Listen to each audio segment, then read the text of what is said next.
welcome back. This is By the Book, and we're your married relationship coaches. I'm Sent. I'm Sil. And today we're talking about Married at First Sight, Season 15, Episode 15, The Afterparty. Yeah. So, I mean, Kristen let Mitch off the hook in the episode, but Keisha wasn't having it. She was going to hold that man's feet to the fire this whole episode. Yeah. So, this episode featured Mitch, Miguel, and a special guest, Mary Radzinski, another podcaster. Yeah. So, that's their favorite. They have podcasters all on the show. Whenever they're ready to invite us on the show, we're ready to go. Yeah, let's run that. Have us on. So anyway, guys, it opens up with a clip, one of the many disasters between Lindy and Miguel, where Lindy was talking about post dodgeball game to her teammates, how she feels, how she feels censored, and she can't say anything because she has to jump through these hoops. Essentially, she feels like he has her trained, as she put it, to be like, oh well, what is he gonna think about this? What about that? And that is a bad place to be. The thing about Miguel, and Miguel is scaring me, y'all. Like, he's very remorseful. But he keeps going through that cycle. And we talked a little bit about that in our video about them this week. It's kind of sinister to me because I keep seeing him play this good guy. And I don't fully want to paint him out to be an abuser, but I'm just saying I could see it. You know what I mean? Yeah. Because most abusers to the outside world, they seem like really nice people. Nobody would suspect that at home, like X, Y, and Z is going on. So he presents to us wonderfully. Yeah. He's like, oh, that was terrible. I shouldn't have done that. And, I should have apologized, etc. And we're like, oh, okay, yeah, he realizes the error of his ways.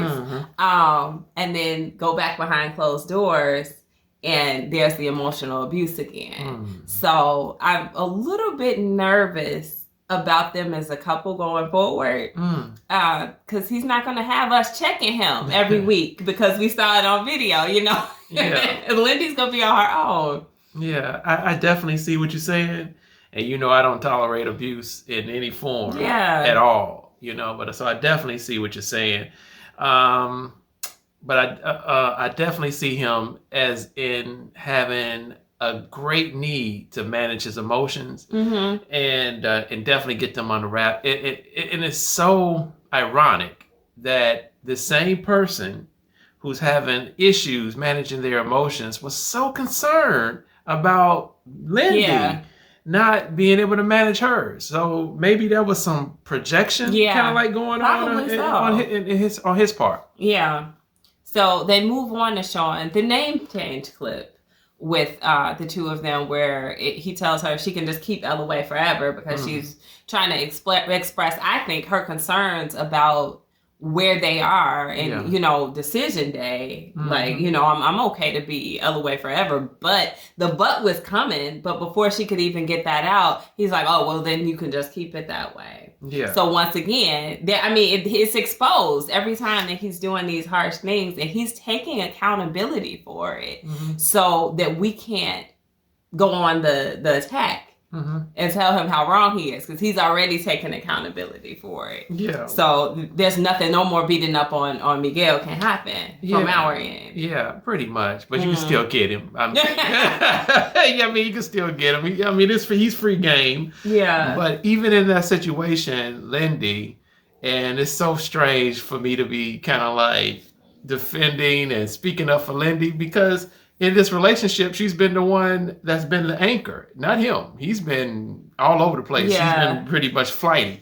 And so, but in this circumstance, she was basically letting him know that I do kind of want to take your name. I just need you to be more stable. I need you to be on some even footing right here. And that's what Mary, I think, was trying to point out too, when the guest was saying, I don't think she was trying to say she wasn't going to take the name. She was just trying to highlight what a big deal that was. And, he wasn't ready to handle it. He says he was having a bad mental health week.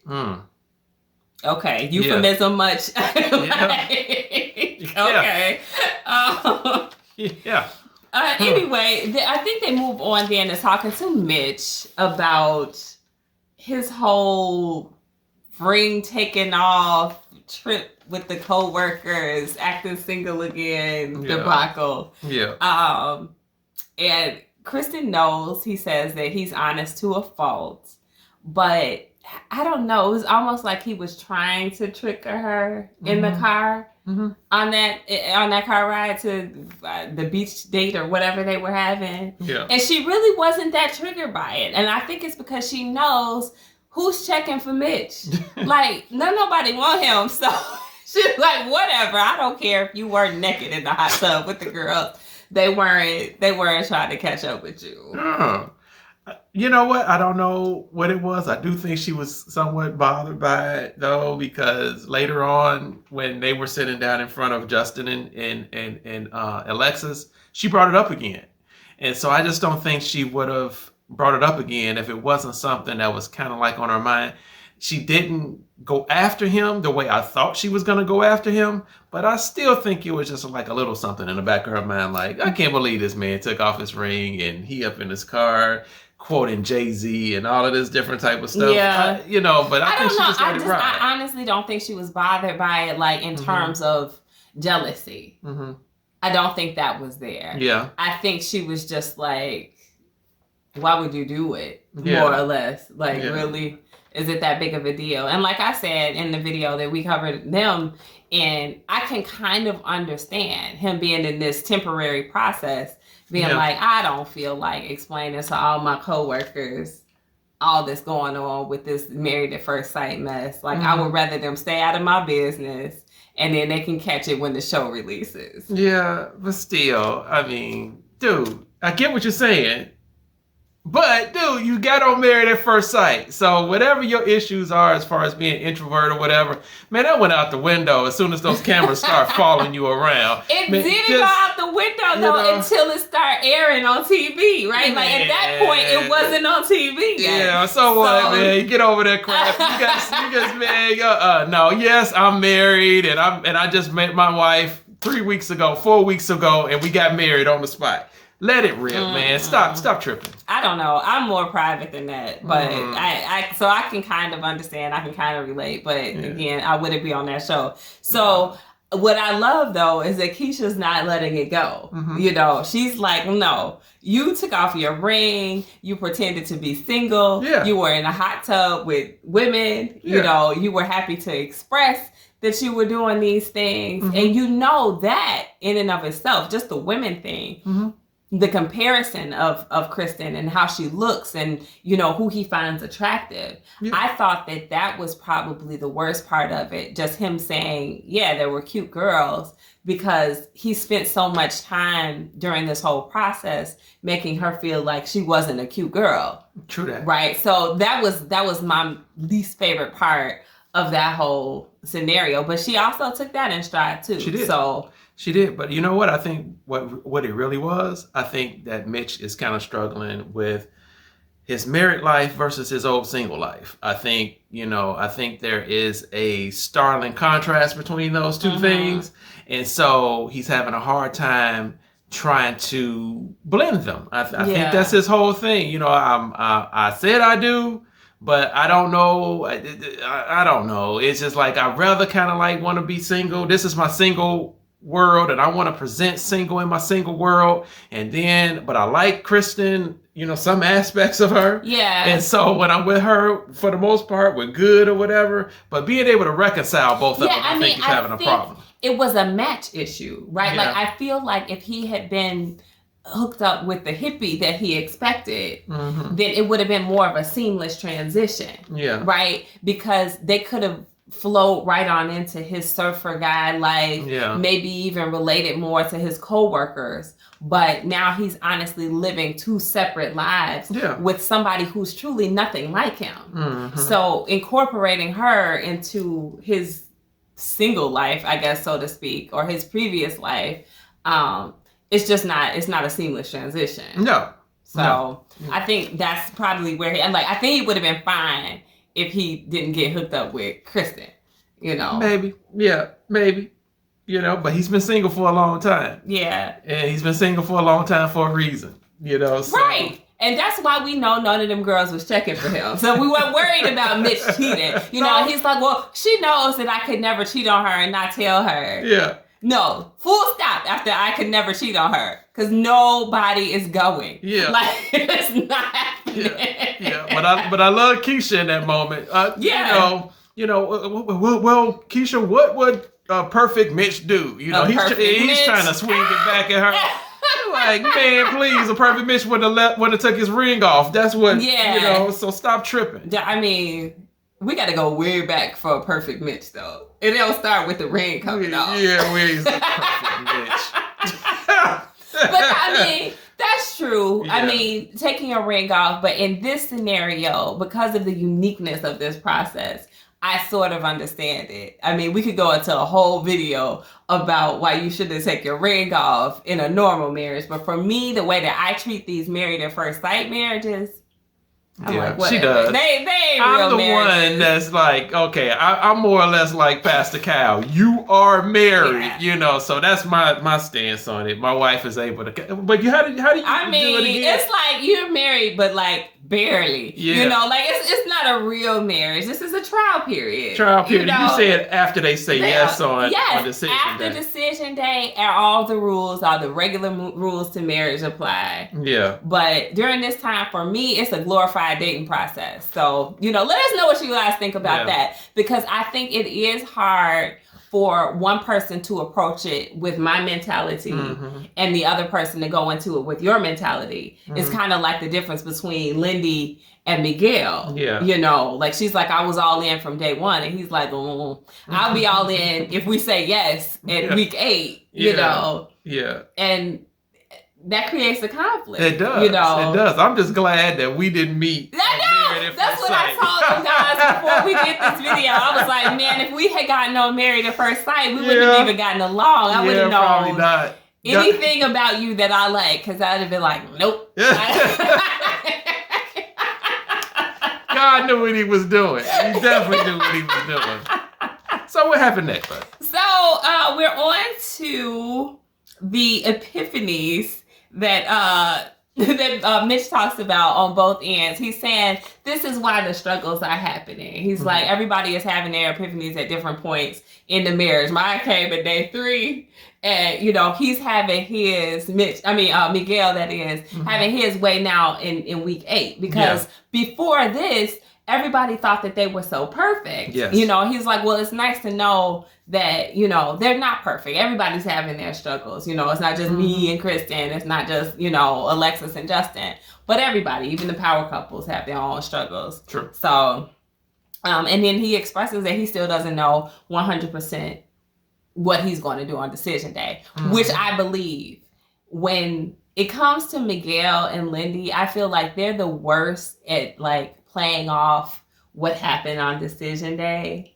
Because both of them, when they've been on the Afterparty, I feel like they kind of, unless they're really good at pretending they stayed together and they actually didn't, that would be a shocker for me. But they're very much acting like this has gone on beyond the 8 weeks. Yes, to me. I agree with you. I mean, if they're acting, then call the Academy. Because nominees for Best Actor and Actress, they are definitely right. So they're either really, really bad at acting, or they're really, very good at acting. There's no in between for them. So they also show the clip, I think following that, where Justin is talking to Nate about how he feels played. And, you know, pan back to Miguel and Mitch, and they're like, yeah, you know, I hate that he feels played, but, you know, and it's the big but that I have, like, just because he did that, just because he got rid of Maya, didn't mean that Alexis had to say yes.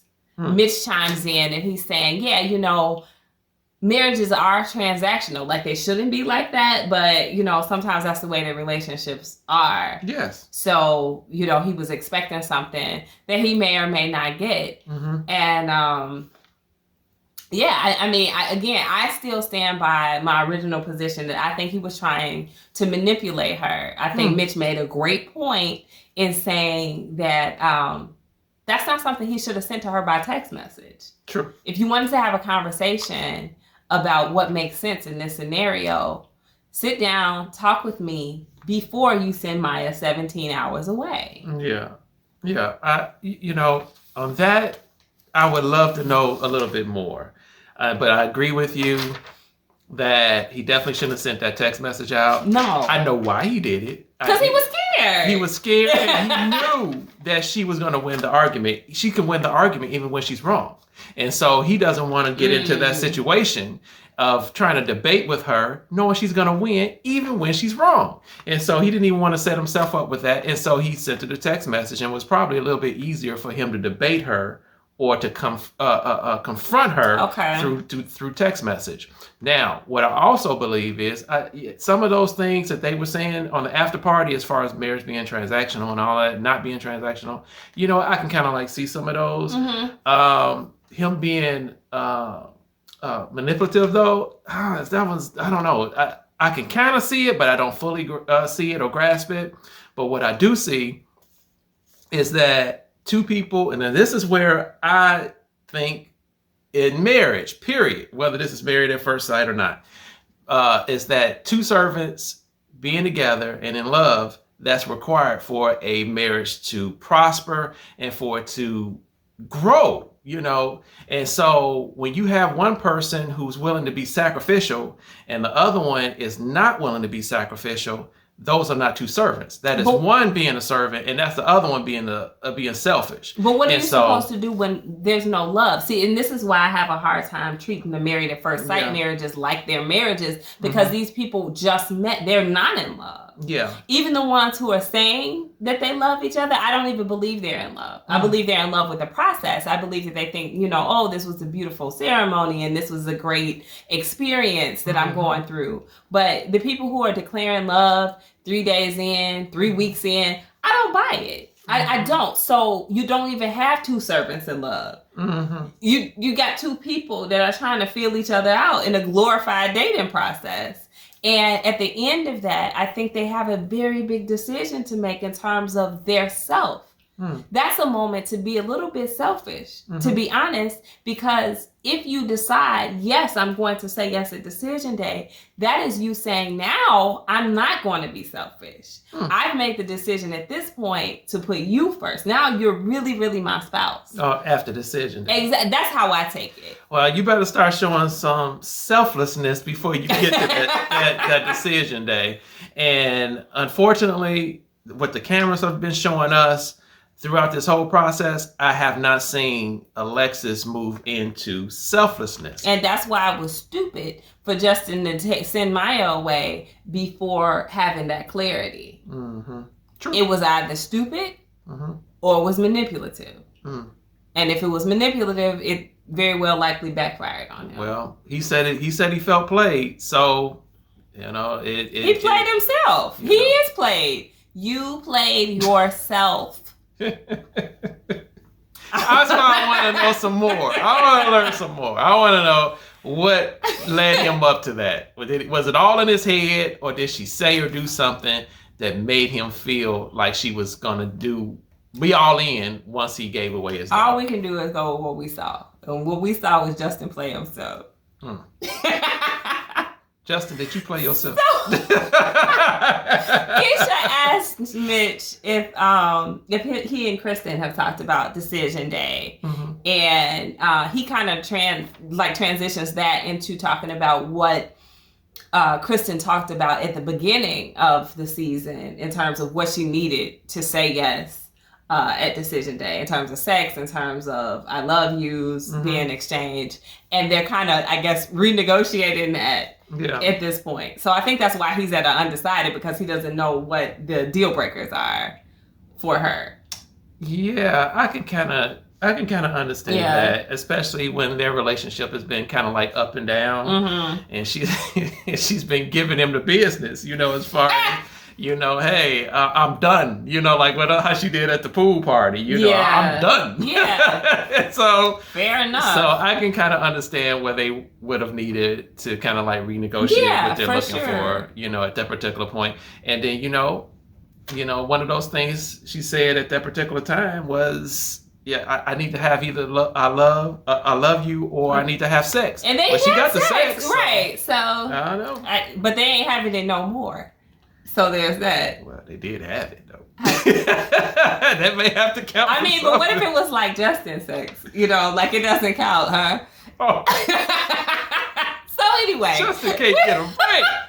Doggone. Mitch says for him to say no at decision day, he would have to decide in his head, I guess, that there's a better match for him out there. Or maybe there's a better match for Kirsten out there. I can tell you right now, there is a better match for Kirsten. Yes. Than Mitch.